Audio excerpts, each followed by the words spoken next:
Hello mga tropa, ako nga po pala si Roderick Ruiz, editor ng Kabarro.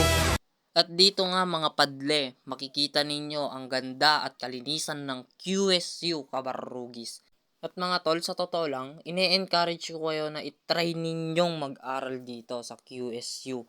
Dito lang sa Kabarrugis yan tol. Oo tol, kasi dito meron silang good quality education.